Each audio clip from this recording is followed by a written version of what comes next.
Well, happy Sunday, everybody. Good morning. I'm trying a new filming location here. We're going to see how this works. Last time I tried it, I ended up just swarmed with deer flies. So we'll see if this is okay. I've got some gnats flying around me right now. I don't know if you can see them, but I think they're just irritating. I don't think they bite, but we'll find out. Anyway, we're talking about a difficult passage this week. It's Matthew 13, verses 1 to 23. And I'm going to encourage you to read all of the chapter. You don't have to, but I think it would be useful. And the reason for that is the way the Bible's written. It's in all these little snippets, and it's really easy to lose the context. We think that in a lot of cases, originally the Bible was just a collection of Jesus' phrases and sayings and things like that. So, we know of one book, we're pretty sure it was one collection called Q that predated the Gospels. We don't have it anymore, but we can sort of reconstruct it through various things.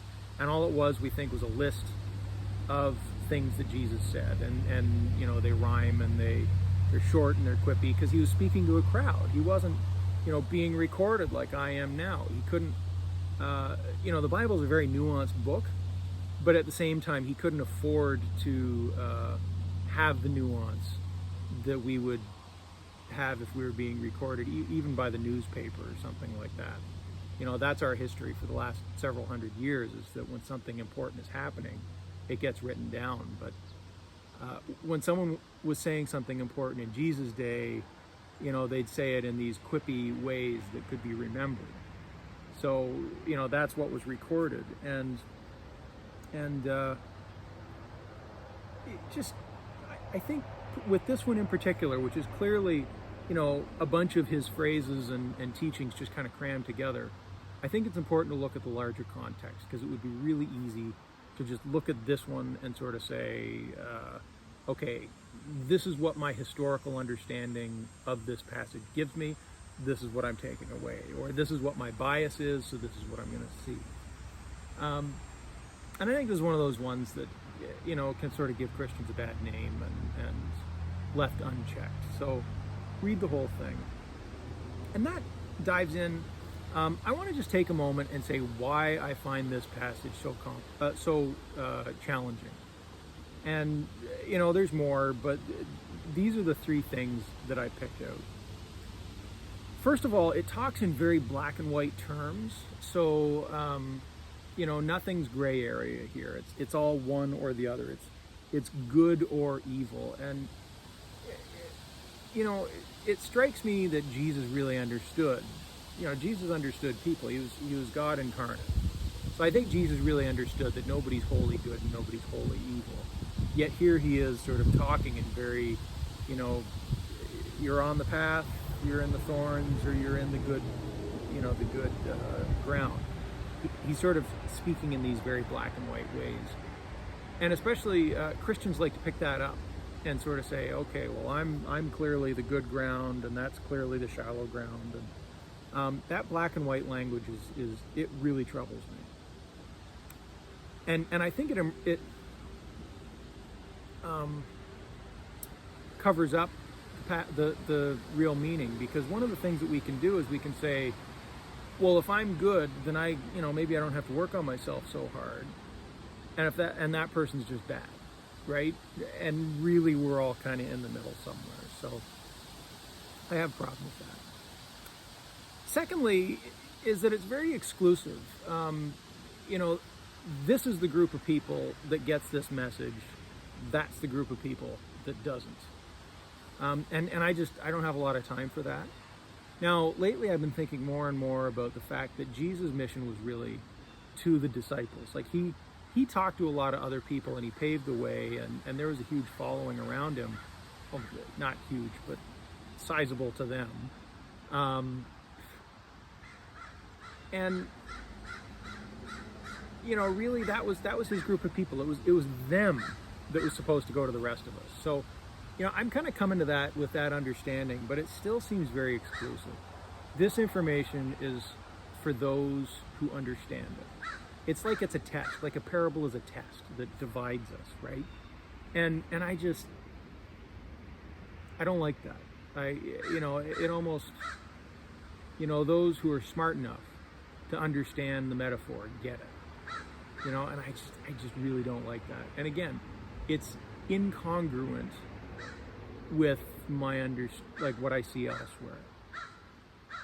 And finally, it's very secretive. Like, here's this secret information that we're not going to talk openly about. It's just the best information in the world, but we're going to cover it up.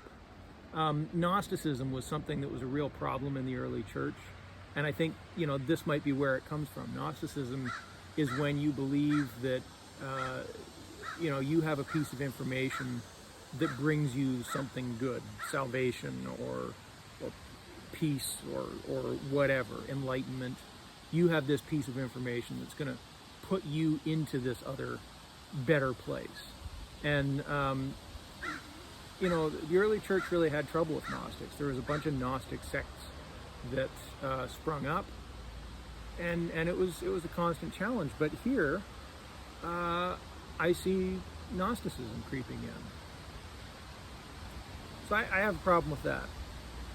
So now that I've named that, I want to set it aside. Let's put it over here for a minute and talk about what's good in the passage. And I promise I'm not going to just name that and leave it alone. I'm going to come back to it. But let's come back to the good side of the passage. Now that we've put that over there, what's good? And I think it's pretty simple. I think this is sort of a rallying the troops kind of passage. Like, I think this is not necessarily for the people out on the streets. I think this is for the people in the pews kind of thing. Like, I see this as, very helpful to a minister. Like, I take a lot of good out of this passage as a church leader. So, if you take away all the evil stuff, what's left? Just good. And I think that's really at the heart of this.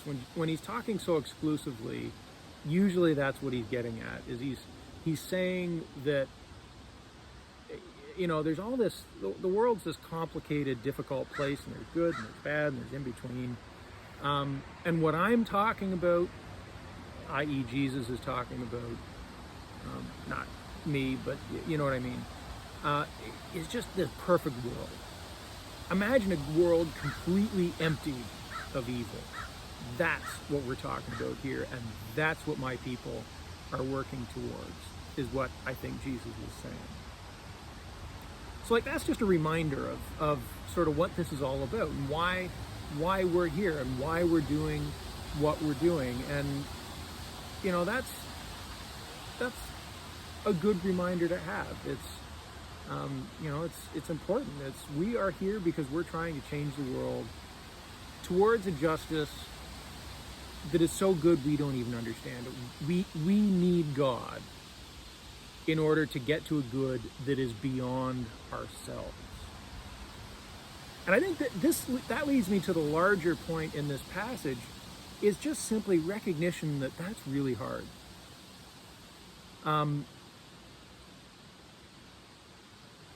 As people, this passage is saying we do not understand the good that God's trying to bring to the world. It's beyond us, and that's all there is to it. And that's kind of great, because I've got opinions on what a perfect world would look like, and I think that's one of the really neat things about St. Andrew's tweet, is you guys spend a lot of time thinking about what a perfect world would look like. And so we've got 50 different visions of what a perfect world looks like. And do any of them agree? No. And it's not that, all of us are wrong and one of us is right. It's that all of us are wrong. None of us quite get it. Being human means that, we see things through our eyes. We see things through our filter and our understanding. And, that's tricky. That's tough. And so not only is that sort of managing expectations and showing that God understands, and sort of saying, you know what, if you screw up, the wheels aren't going to fall off the train. This is, you have a role in this, but this is God's project. And we'll keep going, I think it's also saying, think about how good this is. We're not just talking about one person's idea of a utopia. We're talking about a true perfect world. And it's important that we remember that we couldn't come up with that on our own. And I think that's a really good message. I think that's really important. Not only does it sort of prevent us, hopefully, from fighting over what the perfect world is, although we all know that Christians fight too much, but that's a whole other thing.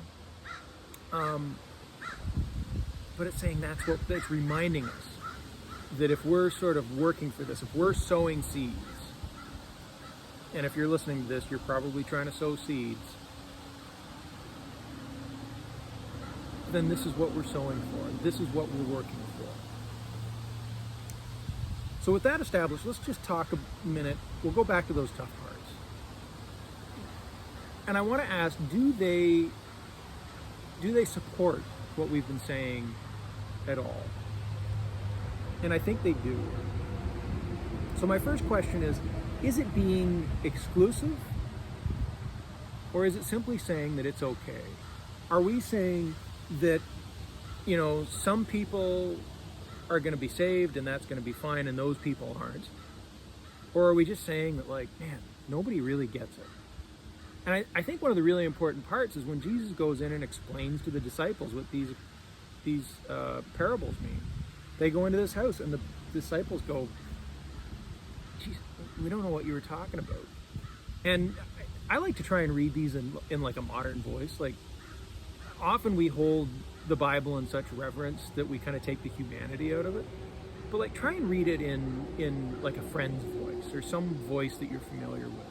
Because as I'm reading this, I just sort of had him going,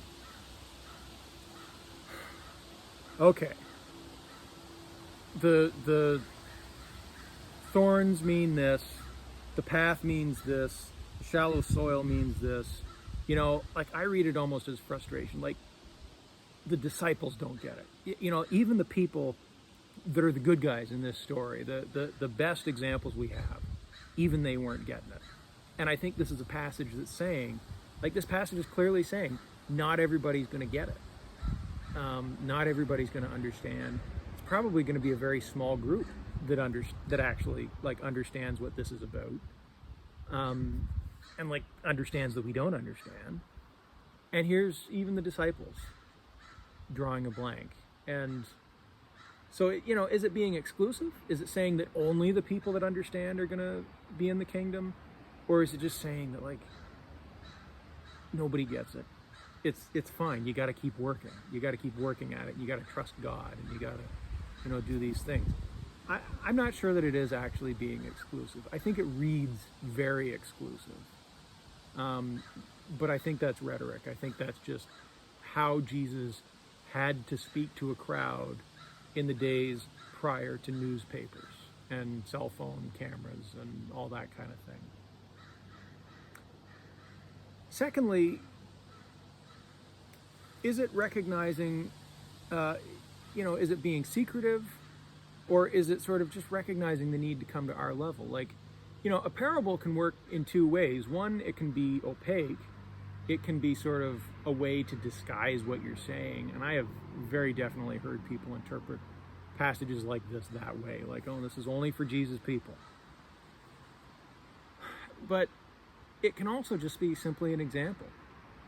If I turned up one Sunday morning and just started reading out of one of my theology books from seminary, these are books that I, who spent 3.5 years working on reading these books and, learning the language and building up that vocabulary, I struggled with them. And if I just showed up on Sunday and started reading one of them out of the blue, I'd probably drive you crazy, and nobody would understand. So to try and bring things down to our level is really important, and use examples and use stories is really important. And so is he trying to obscure, or is he trying to just meet us, tell stories the way we understand? There's two ways to think about that, and I think in a passage that's recognizing how hard it is, I think he's also recognizing that he needs to come to our level, and that's important. I do also think he's probably alluding to some politics. Um, if he said the wrong thing, the Romans or the religious authorities or whoever we're just going to come and pick him up and take him away. So I think he was probably hedging a little bit there as well. But it's just the parable's a good way to communicate, even though we don't always understand, and we don't always get metaphor and things like that. So I think sometimes these negatives, the difficult parts, on the surface they can make it hard to understand, but in the end, if you sort of spend time with them and think about them, you go, okay, maybe this supports the message of the passage. And so I think what I just want to take away today, and what I think is important to take away today, is one, a reminder that God can bring good in spite of us. It's not dependent on us, and we need to recognize, especially the next time we go to argue with someone about what the perfect world's going to be. And I'm a big fan of having bombastic discussions. I want to raise my voice and wave my arms around and have fun. But the next time we're genuinely getting prickly with someone, I think it's a reminder to go, okay, we're both trying to talk about something good, but do either of us understand? And how do we come to an understanding? If we can both recognize that none of us get it, can we move on together towards this really good thing? I think that's what this is about.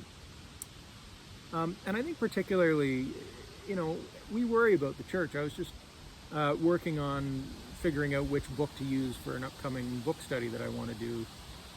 And, a bunch of these books are about the anxiety that churches have today. Like, we're becoming irrelevant and things are changing, and it's really difficult.